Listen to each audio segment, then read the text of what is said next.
సీతా మనోరాజ్య ప్రియ సార్వభౌమ శ్రీరామ సీతారామ.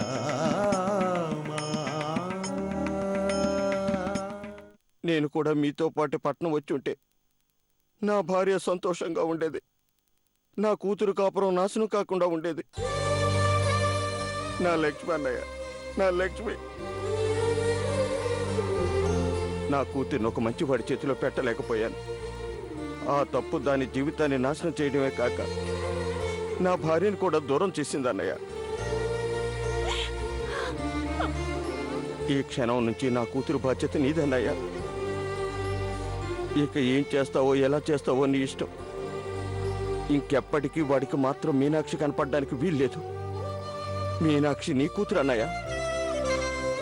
నువ్వు బాధపడకురా. ఎటువంటి కష్టాలు రాకుండా మీనాక్షికి అన్నీ నేనై జాగ్రత్తగా చూసుకుంటాను.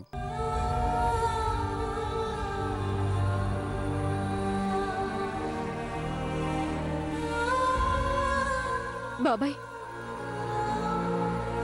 చిన్నప్పుడే నా చెల్లెలు జానకిని దూరం చేసుకున్నాను. చాలా బాధపడ్డాను. కానీ ఇప్పుడు ఆ భగవంతుడు నా వైపే ఉన్నాడనిపిస్తోంది. ఎందుకంటే నా సొంత చెల్లెలు చనిపోలేదు. మీనాక్షి రూపంలో మీ దగ్గర పెరిగింది అనుకుంటాను. ఇక్కడి నుంచి తను మీనాక్షి కాదు, నా చెల్లెలు జానకి. చెల్లెల్లా కాక సొంత బిడ్డలా చూసుకుంటానని మాటిస్తున్నాను బాబాయ్. ఆ మాట అన్నావు చాలమ్మా. నా బిడ్డ ఏమైపోతుందో, దాని జీవితం ఏమవుతుందోనని ఏం చేయాలో అర్థం కాక కొట్టిమిట్టాడుతున్న నా భయానికి నీ మాటలు నాకు ధైర్యాన్నిచ్చాయమ్మా.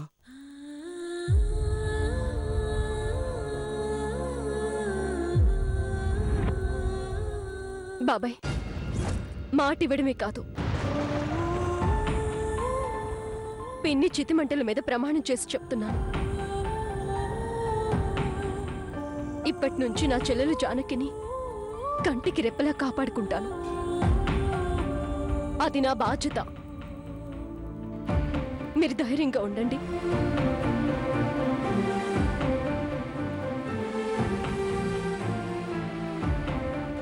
మీనాక్షి, నీ అమ్మ చితిమంటల మీద నువ్వు కూడా ప్రమాణం చేసి నీ పేరుని, నీ గత జ్ఞాపకాలని ఈ మంటల్లోనే సమాధి చేస్తానని చెప్పు.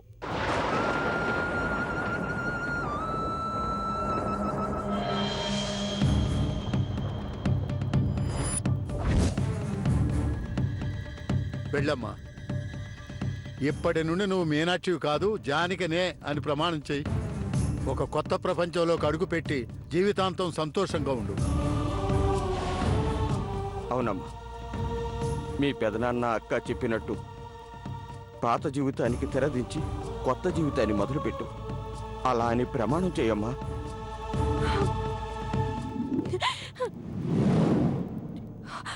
అమ్మా, నీ చితి మంటల్లో నీతో పాటే నీ కన్న కూతురు కూడా కాలి పూడిదైపోయింది.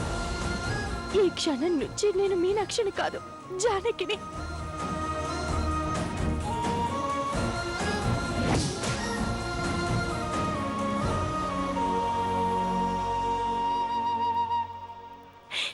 ఇక నుంచి ఎప్పుడైనా ఎక్కడైనా ఎట్టి పరిస్థితుల్లో నా పేరు ఉచ్చరించనని, ఎన్ని అవంతరాలొచ్చినా అడ్డంకులొచ్చినా నా గత జీవితాన్ని గుర్తు చేసుకోనని నీ మీద ప్రమాణం చేస్తున్నానమ్మా.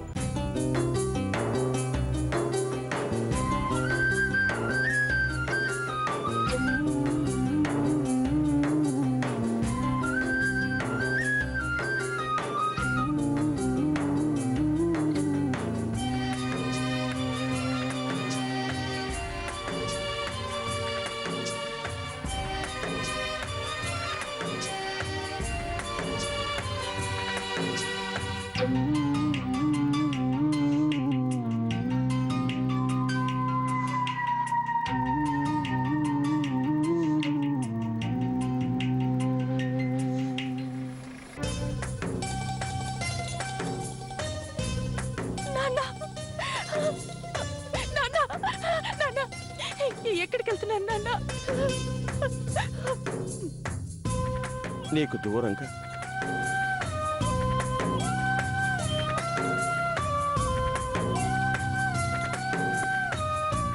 నీ సంతోషానికి దగ్గరగా వెళుతున్నానమ్మా.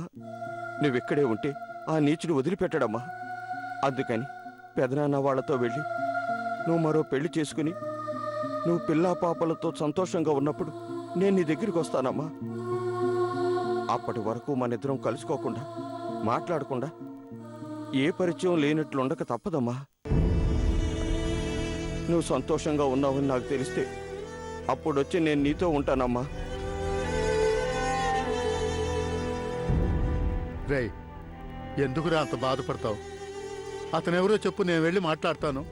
వద్దన్నయ్య, అతను ఎవరో ఎలా ఉంటాడో మీకెప్పటికీ తెలియడానికి వీల్లేదు. అతని నీడ కూడా మీ మీద పడ్డానికి వీల్లేదు. అది కాదురా. నా మాట వినన్నయ్య.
ఈ క్షణం నుంచి నేను మీనాక్షిని కాదు, జానకిని.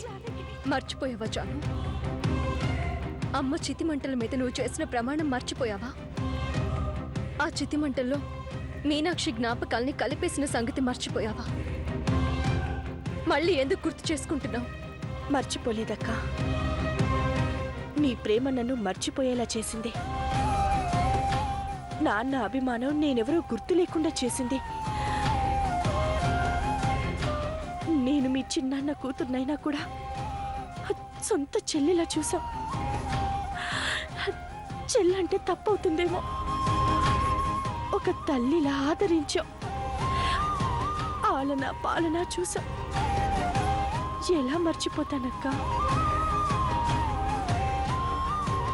అందుకే చెప్తున్నాను, నువ్వు మీనాక్షివి కాదు, జానకివి.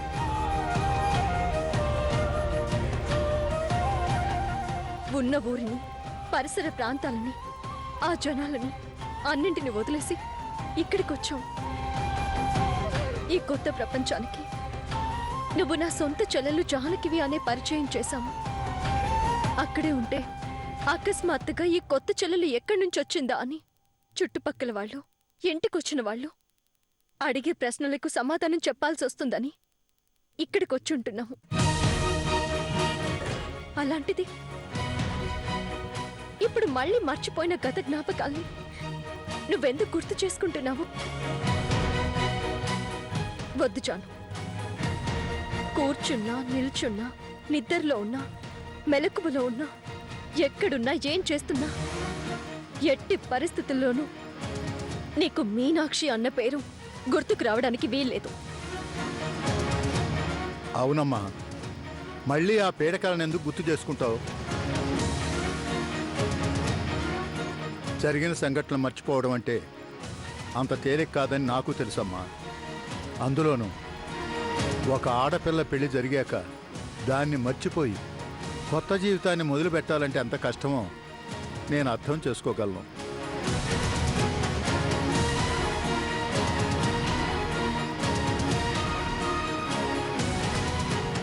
కానీ తప్పదమ్మా. జీవితం అన్నాక ఇలాంటి ఆటుపోట్లు రావటం సహజం.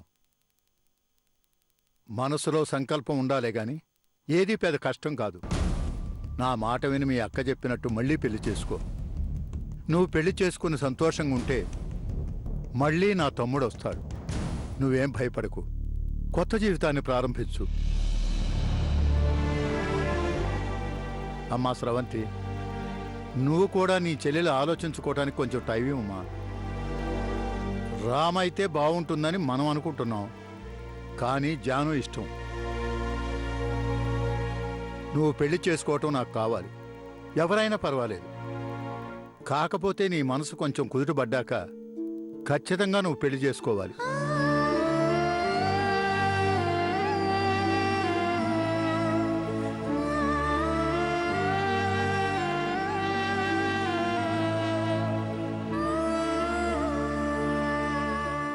మరొకసారి చెప్తున్నాను, నువ్వు జానకివి కాదు మీనాక్షి అన్న విషయం మన ముగ్గురికి మాత్రమే తెలుసు. ఈ విషయం మన ముగ్గురి మనసుల్లోనే మరుగున పడిపోవాలి. ఈ 4 గోడల మధ్యనే సమాధైపోవాలి. ఎవరికి తెలియడానికి వీల్లేదు. నాకు తెలిసిపోయింది అమ్మాయి గారు.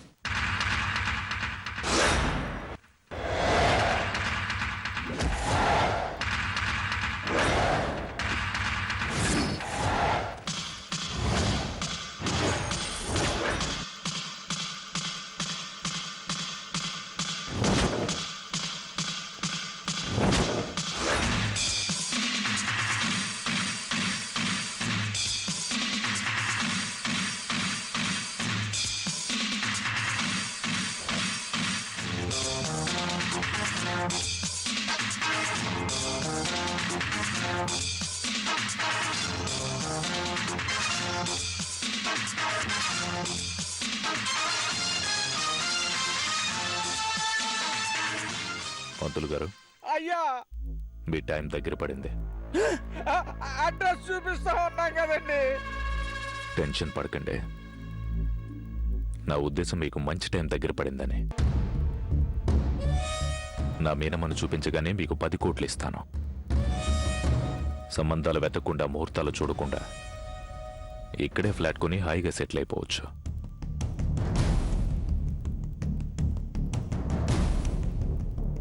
అవును పంతులు గారు, నాదో సందేహం. ఏంటండి అది? మీనమ్మ నా భార్య, నా దేవత. తన్ని నేను ఎంతగా ప్రేమిస్తున్నానో మీకు తెలుసు. నా భార్య ఎక్కడున్నా వెతికి తీసుకురమ్మని మీకు వార్నింగ్ కూడా ఇచ్చాను. అడిగినంత డబ్బు ఇస్తానన్నాను. నా మీనమ్మను వెతకడానికి మీరు ఉన్న ఊరు, ఇల్లు వదిలి ఇక్కడికి వచ్చారు. నా వైఫ్ని చూసి అడ్రస్ తెలిసి మీరు నాకెందుకు చెప్పడం లేదు? నా నుంచి పారిపోవడానికి ఎందుకు ప్రయత్నం చేస్తున్నారు? నేను కొడుతున్న దెబ్బల్ని ఓర్చుకుని తేడా వస్తే చంపుతానన్న భయాన్ని మనసులో దాచుకుని మీరంత భయపడాల్సిన అవసరమే ఉంది. ఇది మీ ఆలోచనేనా? ఎవరైనా మీతో ఇలా చేయమన్నారా? నాకు అబద్ధం నచ్చదు, మోసం కూడా నచ్చదు. చెప్పండి. అయ్యా అంటే అది తను మీనాక్షమ్మో కాదో తెలియదు.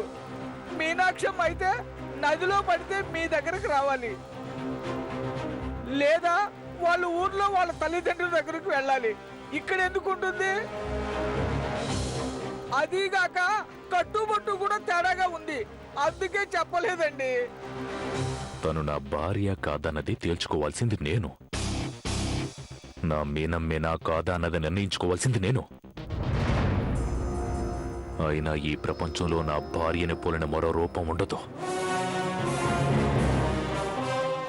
ఉంది అంటే అది నా భార్యే, నా మీనమ్మే, నా దేవతే. అమ్మాయి గారు అంటే అంటే చిన్నమ్మాయి గారు జానకమ్మాయి గారు కాదా? మీనాక్షి అమ్మగారా? తను నా దగ్గరికి రాకుండా ఎక్కడెందుకుంటుంది? తనని ఆపుతున్న శక్తి ఎవరో? కారణం ఏంటి? మరికొద్ది నిమిషాల్లో తెలుస్తాను. ఆ శక్తి ఏదైనా, ఆపేది ఎవరైనా. అరుచవంటే చంపేస్తాను. ఈ దేవుకి తెలియనంత వరకే వాళ్ళకి భూమి మీద ఆయుష్.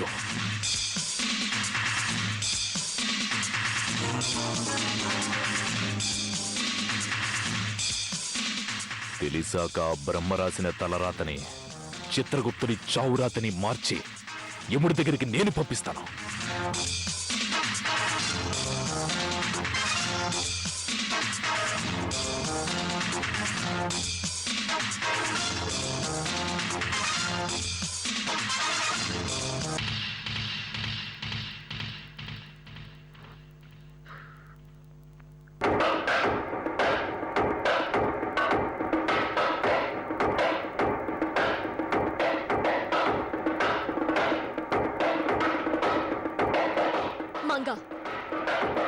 ఇంకొకసారి నీ నోట్ నుంచి మీనాక్షి అన్న పదం బయటికి వచ్చిందంటే చంపేస్తాను.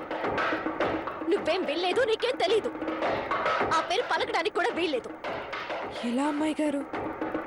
ఆ పేరు చెవుల్లో అలాగే వినబడుతోంది, గొంతు దగ్గర ఆగిపోతోంది. అలా అయితే వెంటనే బట్టలు సర్దుకొని మీ ఊరు వెళ్ళిపో. ఇక్కడ ఉండడానికి కూడా వీల్లేదు. అమ్మాయి గారు, నేను వెళ్ళను, ఇక్కడే ఉంటాను. ఇక్కడే ఉండాలి అంటే పాత మంగళ ఉండాలి, ఏమీ తెలియని మంగళ ఉండాలి. ఈ విషయాన్ని ఇక్కడే మర్చిపో, అర్థమైందా? అర్థమైంది అమ్మాయి గారు, ఇంకెప్పుడు అన్ను. ఈ క్షణమే ఇక్కడే జరిగిన విషయం మర్చిపోతాను.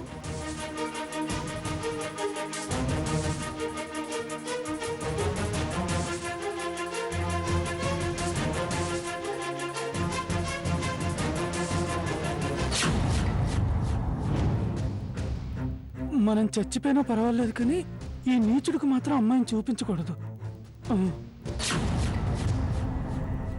ఆ అమ్మాయి జానకి అయినా మీనాక్షమైనా ఈ రాక్షసుడి చేతికి చిక్కటానికి వీల్లేదు.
ఆగండి.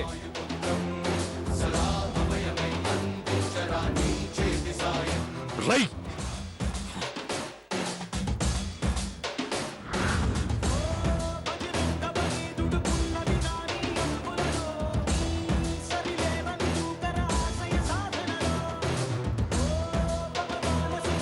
అలాగే నువ్వు మీనాక్షివి అన్న నిజాన్ని ఈ వెలుగుతున్న హారతి మీద ప్రమాణం చేసి దీంట్లోనే మసి చెయ్యి.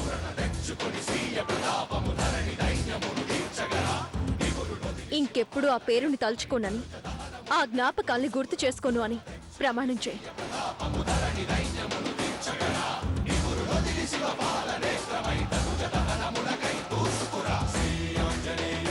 ప్రమాణం చేయి జాను.